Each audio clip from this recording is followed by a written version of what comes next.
HP Victus की अगर हम बात करें तो 60 से 70,000 में अलग अलग मॉडल आते हैं डिफरेंट स्पेक्स के साथ में। बट इस वीडियो में हम बात करेंगे इन दो मॉडल की जिनका प्राइस अभी सेम देखने को मिलता है 66,000। इन दोनों लैपटॉप में क्या डिफरेंस है और किस प्राइस के अंदर कौन सा लैपटॉप लेना बेटर रहेगा। इन दोनों लैपटॉप में CPU अलग अलग है, बाकी जो स्पेक्स है वो सेम है और प्राइस भी इनका भी सेम है। तो पहले और स्पेक्स की बात करते हैं, फिर बात करेंगे CPU की। इन दोनों लैपटॉप में RTX 2050 GPU मिलता है और इसकी जो GPU TGP है 50 वॉट की है। और अगर हम बात करें रैम एंड SSD की तो 16 GB की रैम मिलती है DDR4, 512 GB की SSD मिलती है Gen 4 की, लेकिन SSD के लिए एक्स्ट्रा स्लॉट नहीं है। दोनों ही लैपटॉप में 15.6 इंच की फुल HD IPS डिस्प्ले मिलती है, 240 निट्स की ब्राइटनेस है, 45% NTSC है और 144 हर्ट्ज का रिफ्रेश रेट मिलता है और 9 मिलीसेकंड का रिस्पॉन्स टाइम है। दोनों ही लैपटॉप में 52 वॉट आवर की बैटरी मिलती है और Wi-Fi 6E और Bluetooth 5.3 मिलता है। इन दोनों में डिफरेंस है तो वो है CPU का। एक में i5-12450H 12th जन का CPU मिलता है, दूसरे में i5-13420H 13th जन का CPU मिलता है। अब इन दोनों में कौन सा CPU ज्यादा बेटर है? ऑब्वियसली 13th जन का CPU ज्यादा बेटर होगा, बट कितना बेटर है और अगर इन दोनों के प्राइस का डिफरेंस आता है 13th जन वाले CPU के लिए कितना ज्यादा एक्स्ट्रा पे करना ठीक रहेगा, तो उसकी बात कर लेते हैं। सिंगल कोर परफॉर्मेंस की बात करें तो 2% ज्यादा बेटर निकल के आता है 13th जन वाला CPU। मल्टी कोर में 10% इंक्रीज मिलता है और पावर एफिशिएंसी में भी 5% ज्यादा पावर एफिशिएंट है 13th जन वाला CPU। इंटीग्रेटेड ग्राफिक्स की बात करें तो दोनों लैपटॉप में बिल्कुल सेम मिलता है। तो परफॉर्मेंस के अकॉर्डिंग अगर हम सारे एस्पेक्ट्स को देखें तो जो 13th जन वाला CPU वो 5 to 10%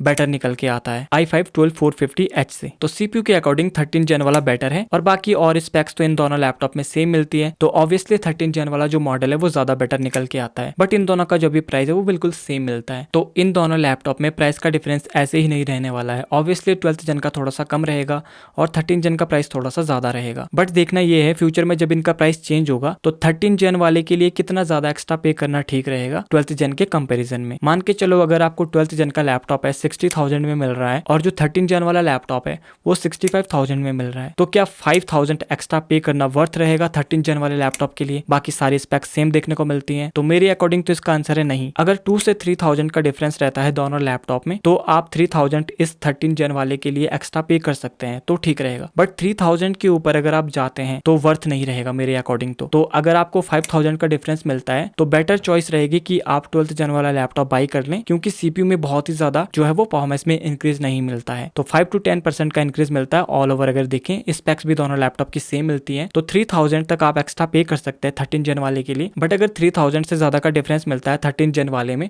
तो वर्थ इट नहीं है। और अगर हम बात करें अभी के अकॉर्डिंग इनका प्राइस 66,000 है, तो 66,000 में इन्हें बाई करना चाहिए या नहीं करना चाहिए? तो बिल्कुल भी नहीं करना चाहिए। 66,000 इनका प्राइस काफी ज्यादा है। इनका जो best value for money price रहेगा वो है 60,000 और 63,000 या 62,000। तो जो 13th जन वाला है 63,000 तक ले सकते हैं, 12th जन वाला वो 60,000 के अंडर ही आपको लेना है। तो ये आपको ध्यान रखना है। अगर आपको लैपटॉप बाई करना है किसी भी बजट के अंदर तो लैपटॉप की बेस्ट बाइंग लिंक आपको डिस्क्रिप्शन में मिल जाएगी। अगर आपका कोई भी डाउट है तो कमेंट करके बताइए। लैपटॉप बाइंग गाइड चाहिए तो आप इंस्टाग्राम पे फॉलो करके मुझे DM कर सकते हैं। अगर आपको वीडियो पसंद आई तो वीडियो को लाइक करके चैनल को सब्सक्राइब जरूर कर लेना। मिलता हूँ ऐसी किसी नई वीडियो में, तब तक के लिए बाय।